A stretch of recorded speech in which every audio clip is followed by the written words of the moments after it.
Assalamualaikum warahmatullahi Assalamualaikum warahmatullahi wabarakatuh. Selamat pagi teman-teman semua di luar sana. Kali ini kita ingin berdiskusi tentang bagaimana menjadi pengusaha sukses.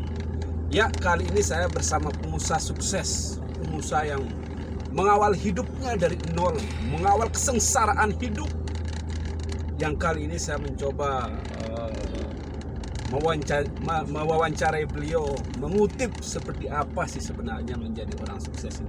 Nah, penting kemudian teman-teman untuk mengikuti agar terus bisa menimba pengetahuan dari orang-orang sukses.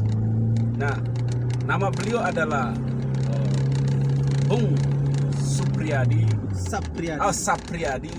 Beliau ada Bang Sapriyadi SE. Beliau pengusaha jagung nasional saat ini.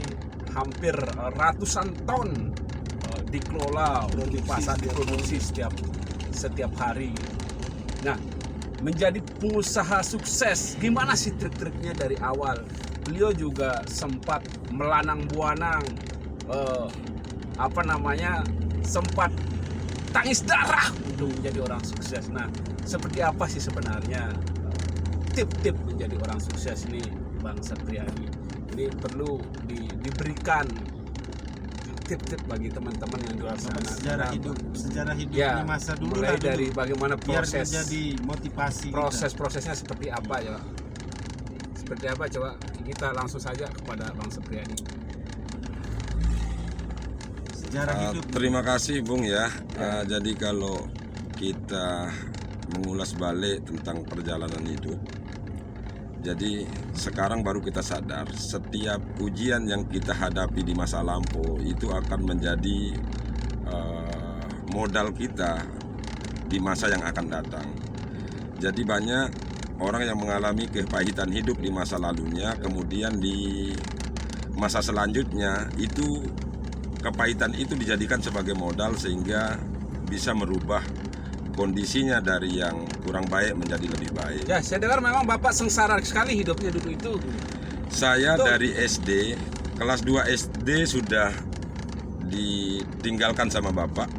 Bapak meninggal dunia, sehingga sejak saat itu saya sudah mulai berpikir tentang bagaimana cara mencari uang untuk kebutuhan sekolah, khususnya untuk belanja, untuk jajan.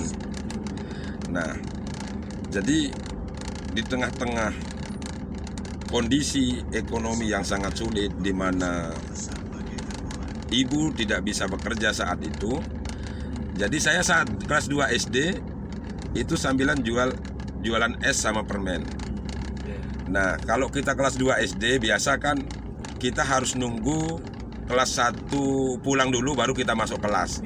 Sehingga ada sisa waktu sebelum masuk kelas itu untuk saya keliling jualan es. Nah, itu saya jalankan sampai kelas 6 SD. Nah, setelah itu masuk SMP, maka tidak bisa lagi kita bekerja jualan es karena kondisinya berbeda. Satu, kita sudah sedikit meranjak remaja yang tentu secara psikologi kita tentu akan sedikit malu terhadap teman-teman cewek gitu. Jadi kita berpikir lagi bagaimana menciptakan pekerjaan yang lebih bergensi lah di mata teman-teman. Nah, sehingga waktu itu saya mulai ngerintis untuk memelihara ayam boiler. Nah, kelas saya SMP itu sudah punya kandang tiga tempat saya bangun kandang, dan itu saya sudah berani berhubungan dengan pihak perbankan untuk sebagai modal saya untuk memelihara ayam boiler. Itu selesai SMA atau SMP? Oh, SMP itu sudah berani pinjam modal bank. Karena bank mempercayai kan usaha gitu. Nah, terus pas masuk SMA saya tidak mungkin lagi untuk tetap stagnan di pengusaha pemeliharaan gitu, sehingga saya coba pengembangan menjadi jagal ayam waktu itu. Nah, makanya saya sering berhubungan sama Aji Mar yang di Mas Bage, Aji Badrun, Tony yang di belakang Polsek Mas Bage. Jadi saya banyak berhubungan sama teman-teman sebagai yang pengusaha ayam boiler waktu itu. Jadi saya ngambil ayam per hari 2 kintal atau 3 kintal, saya potong, antar ke pasar. Saya punya pedagang 6 orang waktu itu sekitar tahun 99. Ini saya lakoni sampai tahun 2022. Nah, jadi waktu SMA saya itu per hari itu bisa ngasilin uang 100-an ribu. Waktu itu ya. berapa Nah, kira-kira itu? itu sekitar tahun 99 sampai tahun 2022. Saya masih ingat waktu itu belanja Ya sekitar pokoknya kelas 1 SMA sampai kelas 3. sekitar 1.000 lah belanja sih. Nah, jadi biasa kita kalau sebagai jagal ayam itu ngambil untungnya 1.000 per kilo Per kilo ya. waktu itu, sehingga saya per hari bisa motong ayam 2 kintal, bisa motong ayam 3 kintal. Bahkan kalau ketemu dengan momen ultah NWDI yang di Anjani, saya bisa motong ayam sampai 1 ton untuk memenuhi kebutuhan pedagang-pedagang nasi yang Per di hari? sekitar. Ya kalau itu kan hanya sehari itu kan, Iya. hanya waktu-waktu tertentu. Tetapi kalau yang tiap hari yang harus dijual ke pasar itu rata-rata 2 kintal sampai 3 kintal. Ya mungkin bisa dipersingkat untuk karena kita perjalanan jangka pendek ini, Nah. perjalanan pendek ini.